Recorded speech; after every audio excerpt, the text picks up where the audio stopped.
Effectivement, revenir sur cette condamnation de l'État français. Nous avons été rejoints pour en parler par Glenn Dissot. Bonjour.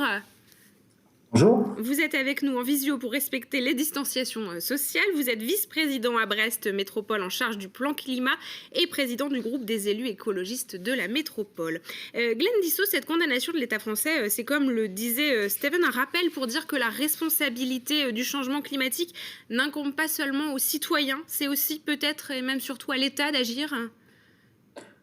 Ah oui, bien sûr, et c'est pas seulement à la mère de Steven Leroy. J'ai moi-même un vide ordure qui ne fonctionne plus, mais sur mon, sur mon balcon. Non, cette décision, effectivement, de la justice dans l'affaire du siècle, elle est inédite, elle est historique, parce que l'État est tenu responsable pour inaction face au dérèglement climatique. Donc c'est vraiment une grande victoire qui montre que, déjà, c'est une victoire citoyenne de la mobilisation, parce que 2,3 millions de personnes ont signé la pétition, hein, ça fait un adulte sur 20. Donc voilà, les carences fautives de l'État sont reconnus par le tribunal administratif de Paris. C'est une plainte qui avait été déposée par 4 ONG, hein, on le rappelle, Notre Affaire à tous, Greenpeace, Oxfam et la Fondation Nicolas Hulot.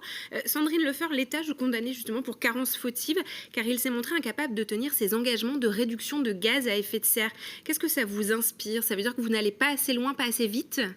Alors moi, déjà, je suis d'accord avec la plainte qui a été déposée par l'affaire du siècle. Ça, c'est un premier point. Et effectivement, qui dit que l'État n'est pas assez... est vraiment inactif face à ça. Et moi, je suis d'accord, mais l'État n'est pas le gouvernement. Non, ça, c'est l'État français. Et c'est les politiques qui ont été menées depuis des années. Et j'englobe aussi le gouvernement actuel. Mais parce que, en fait... Quand M. Chirac disait notre maison brûle, déjà à cette époque-là, la transition, elle aurait dû être engagée. Elle n'a pas été engagée. Donc aujourd'hui, on doit aller vite et c'est compliqué pour certains acteurs d'aller vite et de changer vite. C'est pour ça qu'il ne faut pas brusquer comme ça les gens. On doit agir le plus vite possible, sauf qu'il aurait fallu le faire bien avant et que là, on ne peut pas non plus mettre des gens au pied du mur. N'est pas d'accord. Réagissez, M. Dissot. Ah bah non, mais je suis désolé, enfin, excusez-moi, mais je ne peux pas laisser dire ça. Et puis, tout à l'heure, quand vous dites que quand vous êtes sur le terrain et que tout va bien, les gens ne réagissent pas, c'est pas vrai. Déjà, il y a une situation sociale qui est extrêmement précaire, extrêmement dure avec la crise. On a 1 million de personnes qui ont été mises dans la précarité. Et sur cette histoire de l'urgence climatique, les gens commencent à le voir. Ça reste la première préoccupation des Français, même en cette période de pandémie.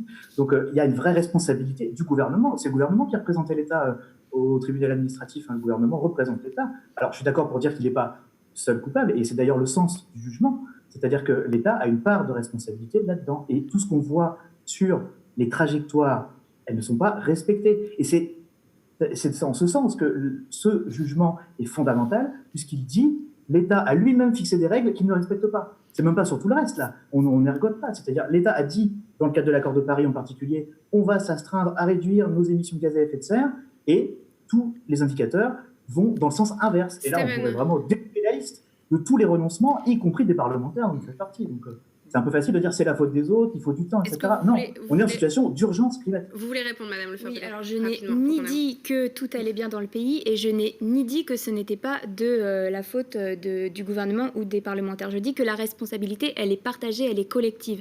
Je dis aussi que le gouvernement accompagne aujourd'hui les plus précaires avec des mesures et ça se sent sur le terrain puisque j'ai des personnes qui viennent me dire oui, heureusement que le gouvernement français est là et présent, c'est pas pareil dans tous les autres pays. Mais c'est vrai que sur l'histoire de la transition écologique et énergétique, il y a une action à mener au niveau français qui doit être renforcée, qui doit aller plus vite. Ça, moi, je suis complètement d'accord avec ça. Et on doit aussi englober le niveau européen. Steven. Ouais, il y a une question quand même qui me traverse l'esprit. Vous allez voir, il est toujours un peu pervers, le mien. Vous avez été quand même aux affaires, Monsieur Dissot. Enfin, je veux dire, ELV était dans le gouvernement Hollande. Vous êtes à La République En Marche. Je pense que tout le spectre politique, à l'exception des Insoumis et du Front National, a goûté au pouvoir depuis que Jacques Chirac disait la maison brûle. Qu'est-ce qui vous a empêché? J'imagine que tous les deux, vous êtes des gens de bonne volonté, vous croyez absolument ce que vous dites. Et pourquoi, une fois tout en haut, soudain tout s'évapore? Qu'est-ce qui se passe? Il y a de la poudre de perlimpinpin qui passe par là? Et Glenn Dissot ensuite. Je comprends pas. Moi je vois bien ce qui se passe. Moi, je suis arrivée en politique en 2017. Effectivement, vous l'avez dit, je suis de bonne volonté. Et c'est vrai, de par mes engagements personnels, ça ça se voit, ça se sent de toute façon. Mais quand on arrive à un haut niveau comme ça, que ce soit au niveau français, parfois même au niveau régional ou au niveau européen, on a tellement d'acteurs qui gravitent autour de nous, qui sont dans des... C'est pas des lobbies, parce que les lobbies, on a des lobbies, on peut considérer que la faudition de Nicolas Hulot est un lobbying, on peut considérer que Nicolas Hulot est parti du gouvernement parce qu'il n'arrivait pas justement à agir. Oui, tout à fait, et parce qu'il n'avait pas, on ne lui a pas donné les moyens d'agir, et ça je suis d'accord. Mais c'est pas des lobbies, c'est qu'on a des entreprises, on a plein d'acteurs autour, des associations, etc., qui aujourd'hui ne sont pas capables de faire la transition qu'il faudrait faire parce que ils ont peur, parce que il y a des modèles économiques et les modèles économiques ne se changent pas du jour au lendemain. Allez dire aux agriculteurs, à tous les agriculteurs de passer en bio demain, ils ne savent pas faire. Glenn Dissot, justement, sur cette incapacité quand on est au pouvoir d'agir. Non, mais je ne remets pas en cause les convictions personnelles de Mme Lefeur, c'est pas ça la question. Attention quand même, là, le président Macron est au pouvoir, la République En Marche est au pouvoir, et ce qui manque, c'est un cap, c'est une direction, c'est une vision. Vous avez dit tout à l'heure qu'il est très difficile d'avoir une vision à long terme. Bah oui, je vous confirme, et ça se voit. Et quand on n'a pas cette vision qui est impulsée par l'État, qui a quand même un certain nombre de pouvoirs réglementaires et qui peut irriguer la société, et ben ça devient très très compliqué. Mais je ne suis pas d'accord, c'est des lobbies qui s'affrontent, évidemment. La question, c'est est-ce que l'État est assez fort pour justement, dans ses politiques, prendre conscience, défendre l'intérêt général, et ce, sur tous les aspects. Enfin, vous l'avez bien vu sur les reculades autour des pesticides, du glyphosate en particulier, ça manque d'un cap.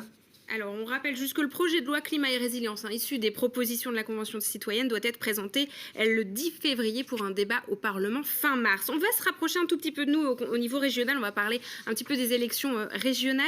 Glenn Dissot, Éric Piolle, le maire écologiste de Grenoble, était à Quimper le week-end dernier pour manifester contre l'installation d'un dépôt logistique d'Amazon.